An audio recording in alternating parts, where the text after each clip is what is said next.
because it's fun to play, and that's where people really go to the highest levels in the business and investing realm.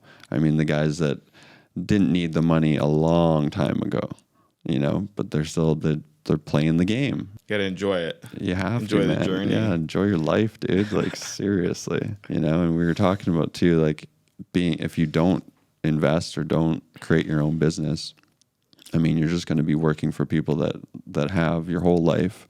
We were talking last night of just how we were never able to be told what to do and when to do it at such an early age.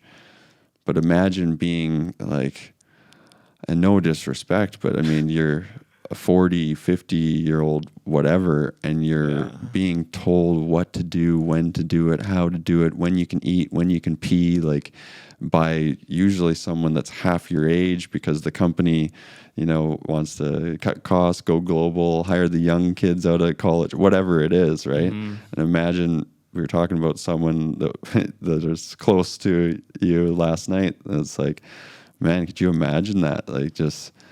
That's rough. That's hard. That's a hard life. So that's the penalty of not taking the risk. You're guaranteed living a life of just pain and suffering, in my opinion. Like mediocrity. Oh man, I couldn't even imagine that. That's why the last job I had, being told what to do, I was literally 12 years old. Like that was enough for me. Slavery wasn't abolished. They just replaced it with salaries and jobs and being able to give you just enough to where you're not gonna leave, but not enough for you to actually become independent and to go and tell them to leave fuck that off. job. You can't tell them to fuck off if you can't pay your bills next week if they let you go. And you're right. I mean, it sounds intense to be like you're a slave, right? But I mean, what's the difference of when you were provided house and food to every day do what you're told to do, and I'll give you your little salary, and now the modern day of we'll give you enough salary to pay for your house and food while I tell you what to do every day of your life. What is that difference? There's no difference. And I think it really starts because there's shackles on people's minds, because even the money itself, I remember that, my last job was 12 years ago. They didn't pay me cash. They gave me an electronic check. It was, deposited into my account. It was just numbers on a screen. So the money wasn't even really real. And money isn't real, right? It's just literally just printed. And now they're like, okay, if you're a good boy, I'll make sure that it's like an allowance when you're a child. Yeah. Literally, if you do your chores, I'll give you your allowance so that you can stay with a roof over your head and frickin' food. Maybe have a little candy money on the side. Like, that's literally it, right? I mean, we were talking last night. We're in Dubai here, supercars everywhere, right? And it's like, when you see a supercar, like a Lamborghini, Ferrari, do you ever think of the traditional program of, oh, wow, that guy must have a really good job? Never. No, and that's why it's so inspiring. Obviously, there's a lot of resentment for people, too, when they see it, where it's like, fuck that guy. He must be a drug dealer or a con man or doing something illegal, because how the hell could he get a supercar doing it the traditional way? How could you work a job and have that? Name one job that would pay you enough to afford a Lamborghini. Yeah, probably very few. I mean, seriously. Seriously, right? Yeah. And so, but then why is everyone doing that if everything that they want, the freedom and the whatever the lifestyle is for them, maybe it's just time to be at home with their family and watch their kid grow up and not have to go to someone else's place of work 8-10 hours a day. Maybe that's all it is. I know for me, that's where it started, was I just wanted my time, like, to do whatever I wanted to do. I didn't need all the fancy shit. And still, even we've done the fancy shit. We've been here in Dubai for a while, and it's like, what are we craving to do? Go back into the freaking jungle in the Philippines, and live more simple, even though we have the time and money. So it's different for everyone. Like just one Lamborghini, it's like $500,000 for a new one, right? what job and like how long would you have to work that job, even if you saved every single penny, to just get one car, and you're not rethinking the system? It takes a whole paradigm shift. That's Like what it is. money isn't like, working for money isn't the answer. Putting your time for money isn't the answer. It's leverage, being able to leverage AI, leverage systems, so that way you can have your time back. You can have, your location freedom. And, that's what we're trying to help people, is to have all four levels of freedom, whether it's financial, time, location, and then with Don's process, the emotional freedom, which I think the super hack is really getting there, because it all starts within. Of course. Yeah. It all starts within us. And whenever we can make that internal shift, everything outside of us starts to shift as well. So that's like literally That's the paradigm that's the shift. paradigm shift Yeah, right we were there. talking about that last night of like, we had all the location, time, financial freedom. And for you, you were like suicidal. And for me, I was like freaking addict, like a junkie, like gonna freaking kill myself with excess alcohol or whatever. And it's like, okay, well, that wasn't the answer, clearly. And it wasn't until we both met Don that all of that shifted.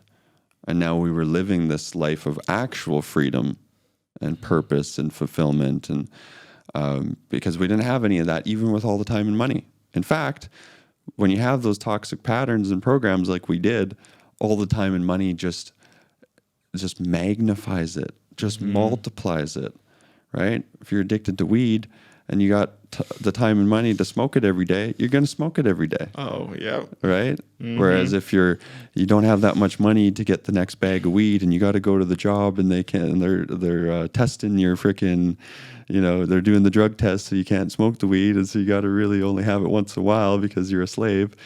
That's easier to get away with your addiction than if you have all the time and money.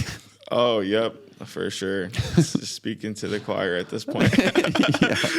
I mean, I remember being in Thailand, right? Like, I literally was smoking like 10 grams of weed a day. I didn't even work more than 5 or 6 hours, like, in the 6 months I was traveling. And so I was like, dude, like, I have more time than ever, more money than ever, more freedom than ever, and I'm spending it like just amplifying these addictions. And now it's like I have zero craving for any of that. It's like completely free, and I'm not even really motivated by the money anymore. The money just now starts to it's coming in because of a result of that internal shift and helping people get their freedom. And so it's completely different, and like the billionaires that Don's worked with that had all the money in the world, and they're still living in their own self-created jail or hell or whatever. Yeah, just addicted to food, addicted to sex, addicted to gambling, to alcohol, drugs, like you name it, right?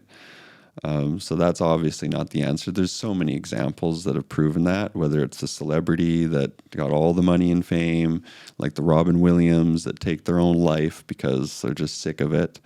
I love what Jim Carrey's path has been.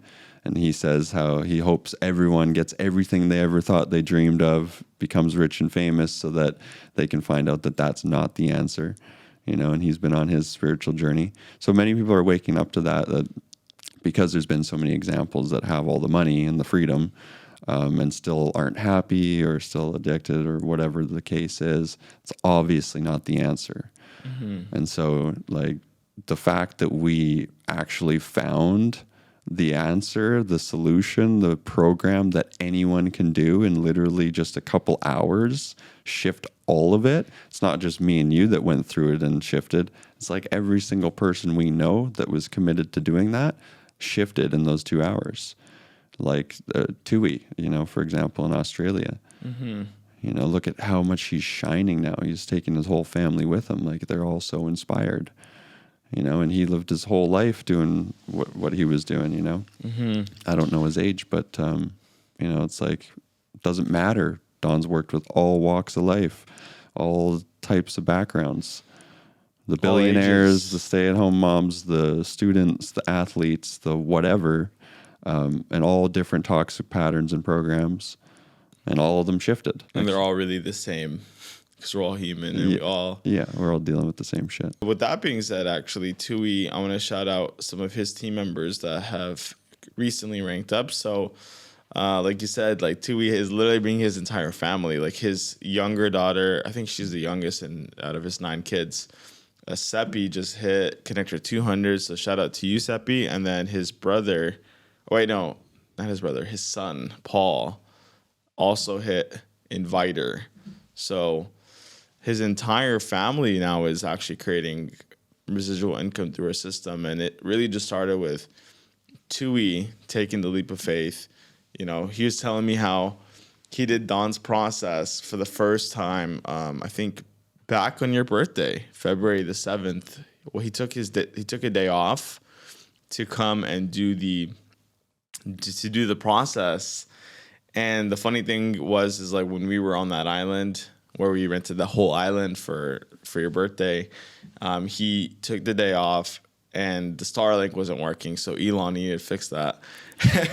And then the next day we ended up doing the process and he took the second day off as well. And then he had this huge shift, absolutely amazing shift, where just like everything in his life just started to change. And he's done different programs in the past, and he didn't have nowhere near as much success. So it's like, what's the determining factor? It was that internal shift. Now he has the knowing of where he needs to go, who he needs to talk to, what he needs to say. And, like now his whole family is starting to thrive. So all it takes is one decision. Yeah, it's the consciousness, right? That is the key to unlock it all. And I love how we've intertwined the currency with it, because we've experienced being at a high level of consciousness and then not having, the freedom that we were used to with the money. And that obviously sucks. But then we've had all the money and had low consciousness, and that was even worse because we wanted to basically take our life. It was so rough. So the fact that we brought in both together, I remember when I took Don's program, as we traveled the world on that world tour, helping everyone with his process. And again, it would be like they would go through this process, have this high level of consciousness, and now they were going back to like their job and now realized that they were a slave and they needed a way out. And, so to bring both the worlds together, where we have a business model that anyone can be a part of, like literally you get your license or whatever you want to call it with us for $29, to be a partner in the system and build up your own, like where can you do that? And then create that residual income just from connecting people that you care about to, go through the program or to hook up to the AI. Really a beautiful creation that's come together, and I definitely can't take credit for it because it's just been like this divine download every step of the way that we've been following and being guided to do. But it's really cool to see everyone coming together and being a part of it. Yeah, definitely being divinely led. Divine Fi, Freedom Ecosystem. I love it. I'm super honored to be a part of it. It's definitely been the most exciting and most fulfilling thing that I've ever been a part of. And so with that being said, you have any closing thoughts or anything? Yeah, well, this is the last one in Dubai. I'm excited to get out into the real nature. We've been pretending that we're in nature here in the studio, and I'm excited to be in the jungle for our next episodes all over the place. We got a lot of travel to do the next few months with these crypto events and these AI events and these crypto AI events, and it's just going to be wild everywhere we're going. And I'm looking forward to meeting everyone in the system that's been coming through, like the guys in Australia and Philippines and everyone that's coming in from all over the world. It's just going to be awesome to connect hearts with them all and see everyone raise up into this true state of freedom, which just been such a gift for our lives. And it's amazing that we can just pay it forward now. Yeah, it's awesome. We're in 16 countries now, so that's amazing for our first month. Yeah, so cool. And counting. Yeah, so yeah, I look forward to meet everybody. We're going to Bali in August, Budapest in September, and then South Korea in September. So that's what the agenda looks like as of what we could see. Yeah. Probably going to shift. We'll fit in an event in Philippines. Yeah. Who knows? Yeah, we'll go from there. It's been awesome. Dubai, from True Freedom Podcast. Infinite love. Yes. I'll see you next time. See you next time. Bye.